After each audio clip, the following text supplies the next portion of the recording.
What's going on, everyone? My name is Nicholas Merton here from DataDash, and today is May 17th of 2023. Well, folks, I hope you all are having a fantastic day wherever you are, because in today's video, I want to talk about what may be one of the biggest giveaways that what we've been experiencing since the start of this year is a massive liquidity trap relief rally.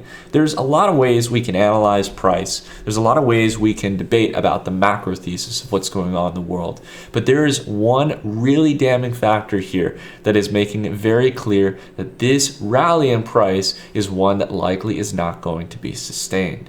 We've got a lot of things to dive into in today's video outside of this core analysis. If you guys happen to enjoy the video, consider dropping a like, and let's go ahead and kick off the rambling. All right, so I know you guys are probably aware by now of where we stand on the market. We have been generally of the thesis that this is a massive relief rally that will slowly but steadily fade over time and pick up its pace as people start to realize that the narratives that drove this rally up higher is likely going to start collapsing under its own weight and essentially lead us back down towards the lows and potentially a slightly lower level than where we saw back during the previous lows in November of 2022.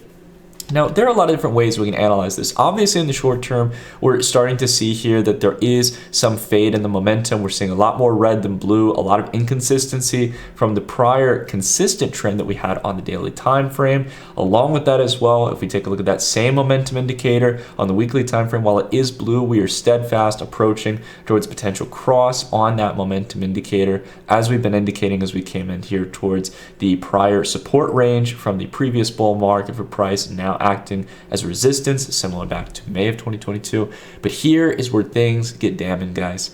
It has to do with taking a look at the monthly time frame for our momentum indicator.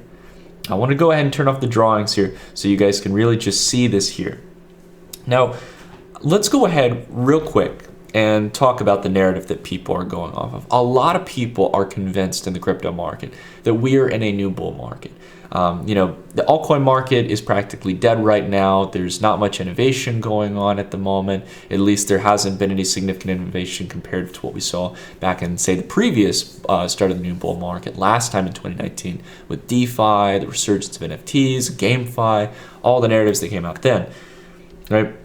So altcoins aren't our savior here, but what about Bitcoin? Well, Bitcoin has performed quite well. It did about a 100% move from the lows here towards the move up in April. And for those who captured that rally, that's great. But take a look here at our momentum indicator, which is one of the best gauges we have in order to determine whether or not we are in a new bull market.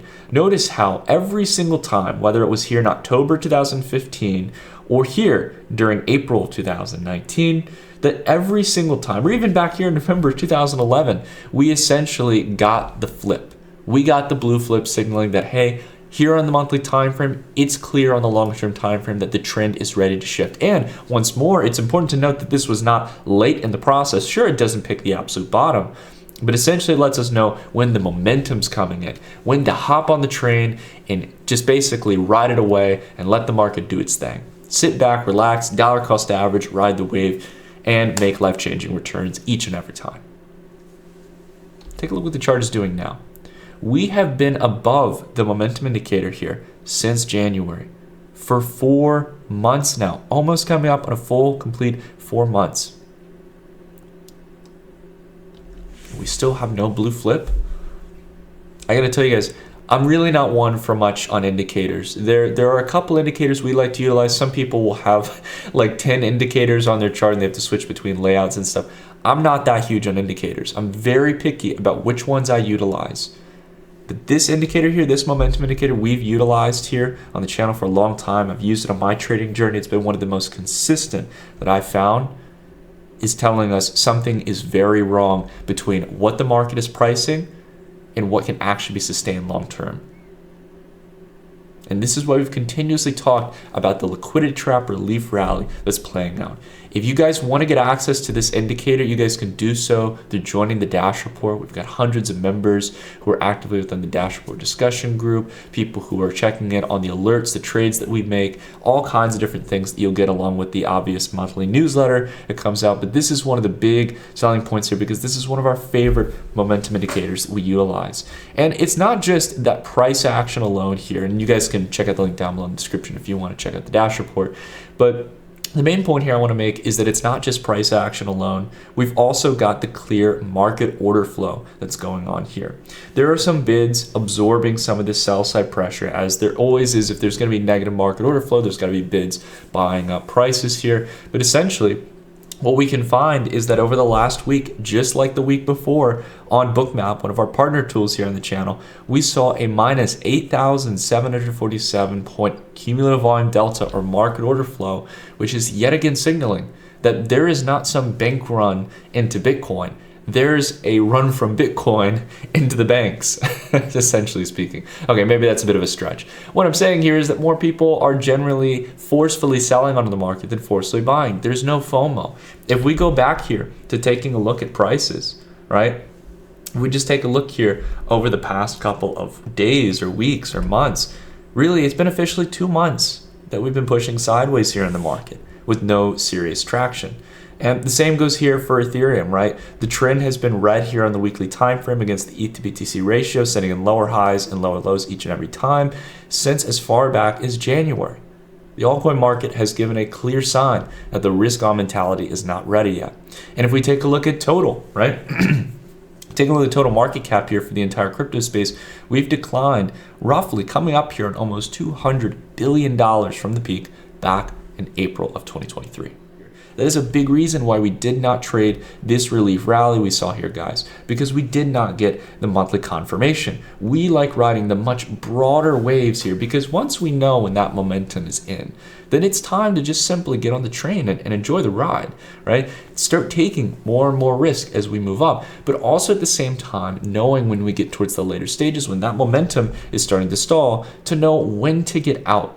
To know essentially when it's time, when the music has stopped, and it's time to step away from the party, right? While everyone may still be convinced that we're still going higher, that there's more upside to go, when it starts to get too crowded, and I think many of you who have been here during the last bull market or the prior bull markets like we have, you know that feeling by now. And the sooner you can get out during that period of time, when everyone is taking more and more risk, the better, right? So that's a really key thing to understand, guys. But it's, again, not just focusing here on the lackluster performance of the market price when it comes to our momentum indicator within Bitcoin. I'm not just here to bash Bitcoin or crypto, guys. This is also the same case that is playing out here in equities. We are seeing the same lackluster flip on our momentum indicator across the board, right? So we've obviously got strong trends here on the tech stocks on the daily. We're still holding up here, although we really haven't made any new highs since back here in August, right? We're nowhere near where we were back during August of 2022, albeit we're not here where we were back in October during the relative lows. Let's just take a look here at the monthly, right?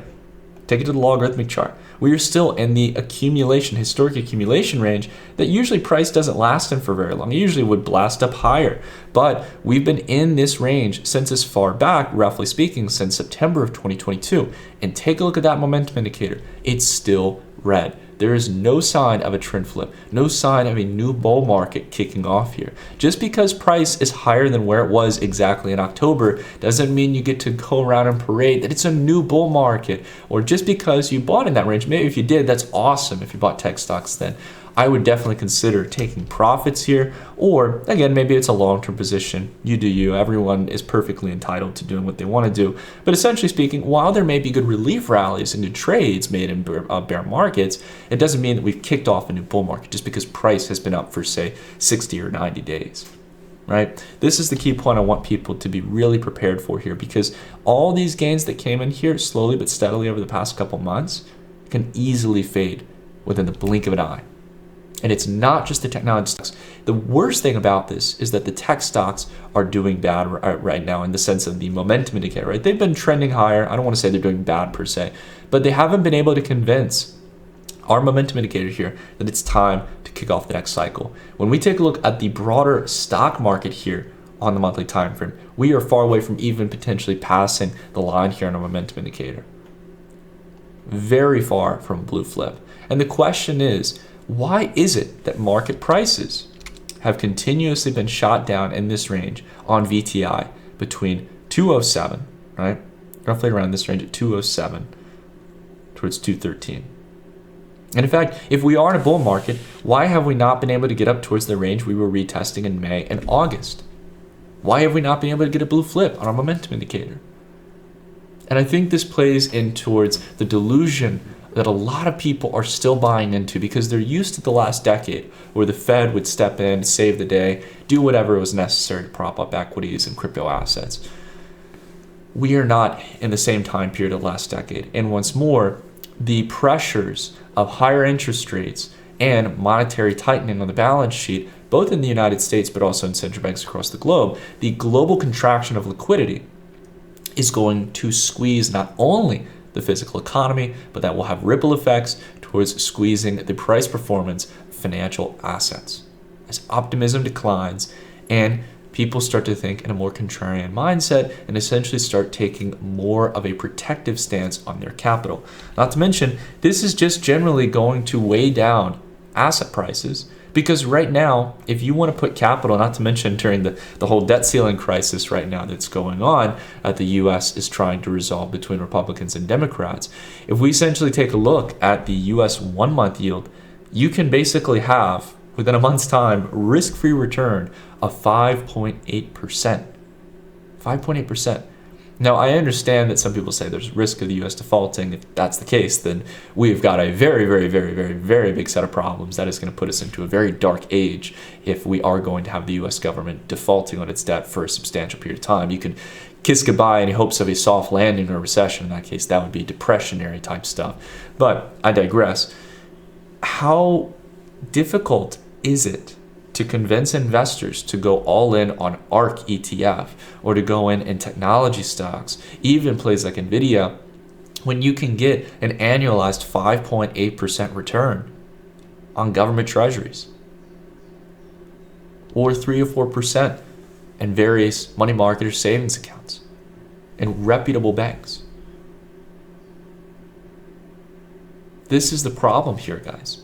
It's the name of the game. Institutional capital is not really driving the rally we're seeing in these plays. And they're certainly not looking at buying into cryptocurrencies, using stablecoin on-ramps that regulators are putting additional pressure on. It's why we've pointed out the lack of dollar liquidity in the crypto space.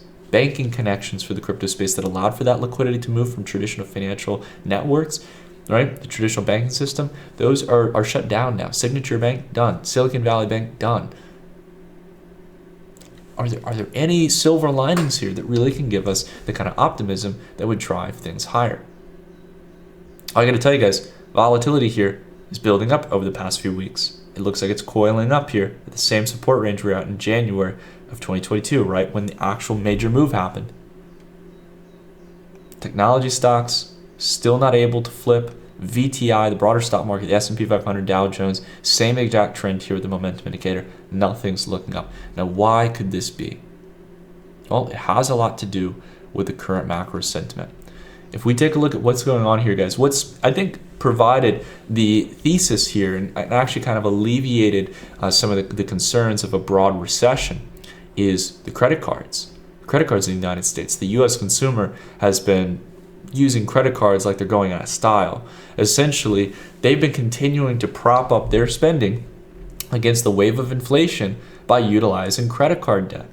And right now, credit card debt in the first quarter of 2023 stands nearly at $1 trillion, at $986 billion at the moment. And that basically means that credit card balances are up almost 20% from a year ago. So the United States has increased its credit card debt by a fifth in the last year. And once more, the problem here is that we're not only heading towards new historic highs here for credit card debt, but once more, it's important to understand that not all credit card debt is equal. We need to understand what the average rate is that people are paying on that credit card debt to finance their expenditures. And it has been getting a lot more expensive, and it will likely continue to get expensive as the Federal Reserve continues to increase interest rates. This safety net, or essentially this kind of softening effect that it's had on the economy that's allowed for the consumer to remain relatively strong for a lot longer than many people expected, is going to come to a screeching halt when there's an increase in defaults due to the increase in the overall rate that people are having to pay. As bank credit card rates surge higher here, along with the federal funds rate, we are going to be expecting a higher move. Now, this is an older chart here just to demonstrate what it looks like as credit card rates will move generally in line with the federal funds rate. This is back here. And the previous increase in the federal funds rate back towards 2019, right? But essentially speaking here, we are now heading up towards a point where the average credit card rate that people are paying, the APR, annual percentage return, is going to be 20%. Now, that's the average number. And for any of you who have used credit cards, you know that that is an incredibly high average. Some of you who may have good credit probably pay something a little bit lower. But the average consumer, right, is sitting around 20%. And many consumers that are going to start entering into that delinquency stage, unfortunately, where it's going to wreck their credit scores and no longer give them access to credit. Some are paying 25, 30, 35%, you name it, going towards astronomical levels where that debt continues to compound. And that is why, if we take a look historically at delinquencies, right, we've been pulling up about a quarter of a point in delinquencies on credit card loans each and every quarter since back here in around Q1 of last year. So that's not a good sign. But essentially, while we are far away from where we were back here during this period of time where credit cards really made up a large amount of the consumer base back in 2001 to 2008, which led towards the spike up towards 6.7% in Q2 of 2009, I think it is very well likely that by the next year or so, we are going to be in territory the likes of which we have not seen in credit card debt delinquencies since back in 2011. I think we're going to see this come up much quicker than people expect, up towards the 3.5 to 4% range for delinquency rates. It can happen much faster than people expect, especially if one dynamic does not go through. And that is when the federal government is working on a resolution around the debt ceiling. One of the big talking points and one of the big things that's been a part of the Biden administration, right? I'm not here to debate whether it's good or bad. I'm just letting you guys know here what the reality is. The Biden administration really attempted to win over a lot of voters and the younger groups of individuals who are suffering from student loan debt. And what they did is they provided during COVID a relief window on student loan repayments. And therefore, although you can't really default on student loans at the end of the day, that's a very unique thing about them. Essentially, there is delinquency rates where people are struggling and have to focus on, out of all debts, prioritizing paying those student loans essentially before they continue to compound.